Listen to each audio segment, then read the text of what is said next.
Bonjour à tous, je vous retrouve aujourd'hui pour un nouveau tuto, pour une création ultra simple, parce que là du coup on va se rendre compte qu'il n'y a pas grand chose qui va nous bloquer dans la vectorisation.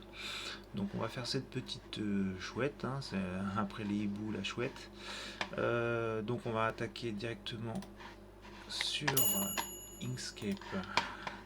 Je vais aller importer ma petite chouette.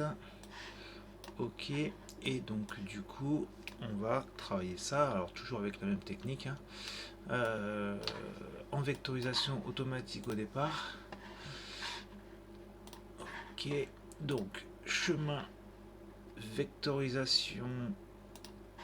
Ok, ça me donne tout de suite ça, donc hein, on voit que c'est tout de suite propre. Donc on fait appliquer. Je la mets de côté. Mon image, je la mets de l'autre côté pour me le garder en exemple. Là, on voit bien qu'il n'y a pas de forme intérieure, donc du coup, il n'y aura pas de différence à faire. C'est ultra simple. Donc, je la sélectionne. Par contre, il faudra quand même la séparer.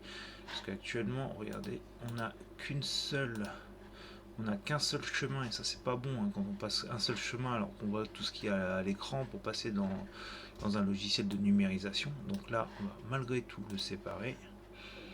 On sépare, mais vous voyez, il n'y a pas de noir qui apparaît. En fait, c'est à cause des formes intérieures. Donc là, on a juste à reclassifier un petit peu nos chemins. Donc là, par exemple, on voit que ça attaque par le bas, par les pieds, par exemple. On va dire les pieds là. Les pieds. Ensuite, on a la branche qui est séparée en trois, mais donc on voit bien que c'est la branche. Donc toute cette partie-là va se faire en bas, donc je n'ai même pas d'intérêt à le modifier vraiment. On va juste vérifier, voilà, les petites semblants de plumes avec les côtés. Ouais, bah, de toute façon, le bras de broderie, ça va pas gêner grand chose, hein. On peut même laisser ça comme ça. Voilà, pour la partie, hop, je vérifie l'œil, le nez, tac. Bah écoutez, il n'y a pas grand chose à faire sur cette partie-là, à part lui donner une taille spécifique. Donc on pense à cliquer sur le petit cadenas et on va lui dire, tiens, en hauteur, on va le faire à 150 entrée. Et donc, du coup, je vais quand même l'enregistrer, c'est important. On va l'enregistrer à chouette. À chouette, je vais le mettre dans mes créations. Et du coup, dans le logiciel artistique ou exubérance, là on voit les dernières que j'ai faites.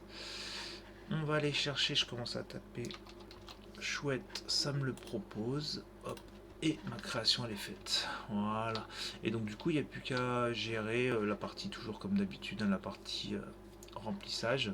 Donc là moi j'aime bien, donc là ça me dissocie, mais on peut tout sélectionner et tout mettre en remplissage classique. Et comme d'habitude moi j'aime bien le mettre à 0,45 entrée.